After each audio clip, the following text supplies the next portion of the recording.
بندہ ہے اہل بیت سے محبت کرنے والے کو پہلے جنت کی بشارت دیتا ہے.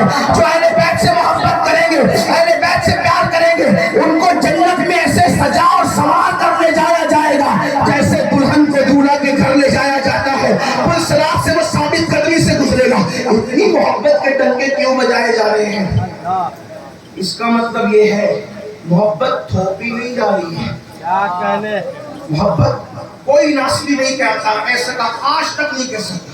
جو محبت نہیں کرتا وہ بھی نہ کہہ سکا کہ یہ محبت اہل بیت کی تھوپی گئی ہے. کیوں؟ اس لیے کہ اولین جن چاروں کو حضور نے اپنی ردا میں لیا, جن کو آل ابا کہتے ہیں, اہل کسا کہتے ہیں, جن چاروں کو لیا وہ چار کون تھے؟ فاطمہ الزہرا, علی مرتضیٰ, حسن مجتبیٰ, حسین کربلا. چاروں کو ردا میں لے کر 5 تن ہو گئے اور ہاتھ اٹھا کے کہا اللہم ہؤلاء اہل بیتی, اے اللہ یہ میری اہل بیت ہے. سنت ہونے کے اعتبار سے جس کو ہمارے محدثین مفسرین علماء نے اہل بیت نہ سب کو مانتے ہیں, لیکن اہل بیت میں یہ 4 کو الگ درجہ حاصل, الگ خصوصیت حاصل ہے. کیونکہ حضور نے, حالانکہ اہل بیت میں ازواج بھی شامل ہیں اور بھی اس کی تفصیل ہے, لیکن اہل بیت میں جو نمایاں 4 چہرے ہیں جن کو حضور نے چادر میں لے کے اہل کے ساتھ کہا یہ میری اہل بیت ہے. اب آپ اندازہ فرمائیں, جب یہ آیت نازل بھی نہ الا المودۃ فی القربہ, تو ابن عباس کہتے ہیں لوگوں نے پوچھا حضور کس کی محبت ہم پہ فرض کر دی گئی؟ تو سرکار نے فرمایا وہ فاطمہ ہے, وہ علی ہے, وہ حسن اور حسین ہے, اور قیامت تک ان کی اولاد ہے. ٹھیک, لیکن اب آپ توجہ کریں, بہت دیر نہیں, توجہ کریں کہ یہ جو 4 چہرے ہیں جن کی محبت لازم کر دی گئی اور جن کی محبت کو ایمان کی علامت, بلکہ یہاں تک فرمایا کسی کے دل کا ایمان ناپنا ہو تو تھرمامیٹر یہ دیا کہ یہ دیکھو اہل بیت سے پیار کتنا کرتا ہے, جتنا پیار کرے گا اتنا مضبوط مومن ہوگا. ٹھیک, اور یہاں تک فرمایا اگر وہ کعبے اور مقام کے درمیان سجدے میں مرے اور اہل بیت کے لیے محبت نہیں ہے تو آقا فرماتے اس کا ٹھکانہ جہنم ہے. کعبے میں مر کے بھی اس کا ٹھکانہ جہنم ہے, کیونکہ دل میں محبت اہل بیت نہیں. لیکن یہاں آگے بڑھنے سے پہلے 2-4 جملے کہہ دوں.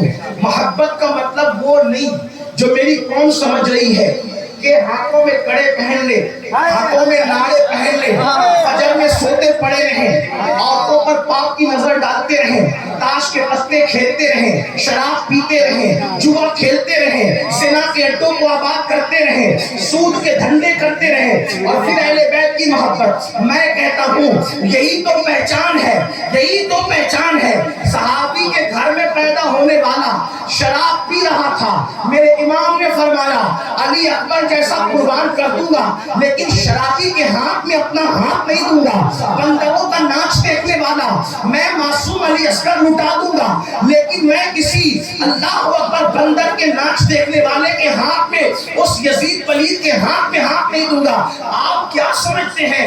تھوڑی میری بات پر ہندوستان والے بلکہ سننے والے غور کریں. اگر امام حسین بیعت کر لیتے, توجہ کرنا, اگر بیعت کر لیتے تو جتنا احترام امام حسین کا ہم کر رہے ہیں یزید منافقت کرتے ہوئے اس سے زیادہ احترام کرتا, اتنے نذرانے دیتا, اتنی نظریں دیتا, بہت آفر کی تھی اس نے, لیکن امام کو نذرانے کی فکر نہ تھی, امام کو نذرانے کی فکر نہ تھی, دین کے نظر آنے کی فکر تھی.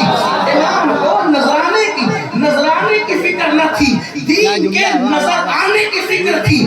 امام اگر شرابی سے صلح کر لیتے نذرانہ تو ملتا, مگر دین جو آج نظر آ رہا ہے ایسے دین نظر نہ آتا.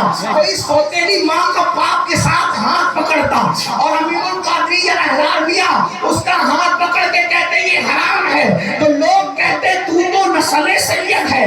وہ جو اصل سید تھا اس نے جب سوتیلی ماں کو باپ کے دیکھنے والے پر, سوتیلی ماں کے ساتھ بات کرنے والے پر اپنی بیعت کی مہر لگا دی, تو کون ہوتا ہے مخالفت کرنے والا؟ وہ کوئی اٹھا سکتا تھا, کوئی کہہ سکتا تھا بات نہیں, لیکن میرے امام نے کہا تو ہاتھ مانگ رہا ہے, ہاتھ نہیں دوں گا, سر دوں گا. لیکن شرابی بندر کا ناچ دیکھنے والا، آنکھوں سے پاپ کرنے والا، اس کے ہاتھ میں اپنا ہاتھ نہیں دوں گا۔ اب میں پوچھنا چاہتا ہوں کلکتہ کے محبان اہل بیت سے، جب اس کے ہاتھ میں شراب ہے جسے یزید کہتے ہیں، امام اس سے لڑ رہے، تو تم شراب پیو گے، نشے کی گولیاں کھاؤ گے، تو حسین تمہیں اپنی چادر میں چھپائیں گے؟ نہیں، ہرگز نہیں۔ یہ بات مکار رابضی تو کر سکتے ہیں کہ کچھ بھی کرو جنت میں جاؤ گے، لیکن یہ سچے سنی نہیں کر سکتے۔ بے شک بے شک، حق ہے حق کیوں ہے نہیں حق۔ کہہ سکتے؟ کیونکہ ہمیں عوام سے دھندا نہیں کرنا ہے اہل بیت کے نام پہ، ہمیں تو اللہ کی عبادت کرنا ہے، ذکر اہل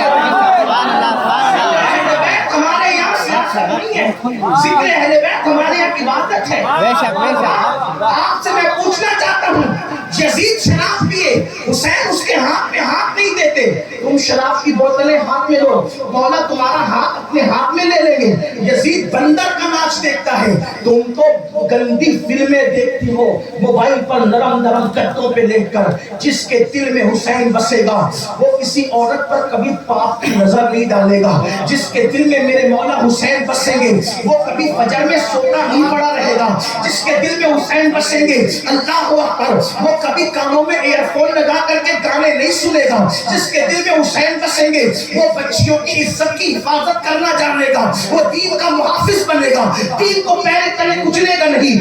امام حسین کی شہادت کو کھچڑے اور شربت پر تولنے والی قوم اچھی طرح کان کھول کر سن لے، خون حسین اتنا قیمتی ہے کہ پوری دنیا کا خون ایک طرف رکھا جائے اور صرف میرے امام علی اصغر کے خون کا ایک قطرہ ایک پلے میں رکھا جائے تو تم سب کا خون علی اصغر کے خون کے قطرے کے برابر نہیں ہو سکتا، کیونکہ تمہاری رگوں میں تمہارے باپ داداؤں کا خون ہے اور ان کی رگوں میں محمد رسول اللہ۔ یہ قوم آج بھی خون حسین کی عزت و احترام کرنا سیکھ لے تو بیت المقدس میں کبھی مسلمانوں کا خون نہ بہے، عراق، یمن، شام اور ہند سندھ میں کبھی مسلمانوں کا خون ضائع نہ ہو۔ جو قوم اپنے نبی کے لباسوں کے خون کا احترام نہ کرے پھر اس قوم کے خون کا احترام نہیں کیا جا سکتا۔ اتنے قیمتی خون کو شربت اور کھچڑے اور نان کھٹائی اور 10 مجلسوں پر تولنے کی کوشش کرتے ہو۔ یاد رکھو یہ سب ایصال ثواب کے مستحب اور طریقے ہیں، پسندیدہ طریقے ہیں، لیکن خون حسین کسی اور چیز کا مطالبہ کر رہا ہے۔ مولا حسین کی روح پاک، ان کا گنبد پاک، ان کے خون کے قطرے آج بھی پکار پکار کر کہہ رہے ہیں میں نے نماز بچائی، تو نماز ضائع کرتا ہے، میں نے شراب کی مخالفت کی، تم نشے کو عام کر رہے ہو، میں نے عورتوں کا تقدس بحال کیا۔ اللہ اللہ، ذرا یہ حوصلہ تو دیکھے کوئی حسین ابن علی کا، خود کے گھر کی بیٹیوں کی چادریں لٹتی رہی لیکن میرے مولا نے اسلامی بیٹیوں کی چادر کو تحفظ دے دیا۔ آپ سے پوچھنا چاہتا ہوں، خود کے شہزادے کے ہاتھوں میں ہتھکڑیاں لگی رہی، پیروں میں زنجیریں پڑی رہی، لیکن میرے مولا نے اللہ اکبر قیامت تک کے لیے اسلامی قوانین کو آزاد کر دیا۔ آج احساس نہیں، اور کتنے لوگ ہیں جو اس جلسے میں جو ہے سر شام سے بیٹھے ہوئے ہیں اور فجر تک بیٹھیں گے، لیکن کتنے ہیں جو عشاء پڑھ کے آئے ہیں اور کتنے جو جا کر کے فجر پڑھیں گے۔ بڑی معذرت کے ساتھ کلکتہ والوں، اگر عشاء پڑھ کے نہیں آئے ہو اور فجر جا کر نہیں پڑھو گے تو یہ جلسے تمہیں کامیاب نہیں کریں گے، کیونکہ فکر حسین کسی اور چیز کا نام ہے۔ اور یاد رکھو حسینی تو جان دینے کا حوصلہ رکھتا ہے۔ جو قوم حسین کے نانا کی محبت میں فجر کی 10 منٹ کی نیند قربان نہ کر سکے وہ مکار تو ہو سکتی ہے لیکن عاشق نہیں ہو سکتی۔ اللہ اکبر، مجھے بتاؤ اگر کسی اپنے جیسے انسان سے پیار ہو جائے تو اس کے لیے جاگ سکتا ہے، لیکن رسول اللہ کے لیے 10 منٹ نہیں جاگ سکتا۔ یہ کون سی محبت ہے، یہ کون سا عشق ہے؟ میں تو کہتا ہوں اگر برا لگے تو معاف کرنا، سید بادشاہ کے صدقے میں معاف کر دینا۔ میں تو کہتا ہوں اگر وفا سیکھنی ہے تو گلی کے کتوں ہی سے سیکھ لیا ہوتا کہ مالک اس کو ایک روٹی دیتا ہے، ایک روٹی پر وہ مالک کے گھر کو جاگ جاگ کر پوری پوری رات پہرا دیتا ہے۔ کتنے افسوس کی بات ہے، کتے کو ایک روٹی ملی تو اس نے ایک روٹی کے بدلے مالک کے لیے جاگ کر راتیں گزار دی۔ افسوس مسلمانوں، ہمیں تو خدا بھی اس در سے ملا ہے، ہمیں تو قرآن بھی اس در سے ملا ہے، ہمیں تو ایمان بھی اس در سے ملا ہے، ہمیں تو نعمتیں بھی اس در سے ملی ہے، ہمیں تو برکتیں بھی اس در سے ملی ہے. سوچو کس منصب پہ فائز ہو.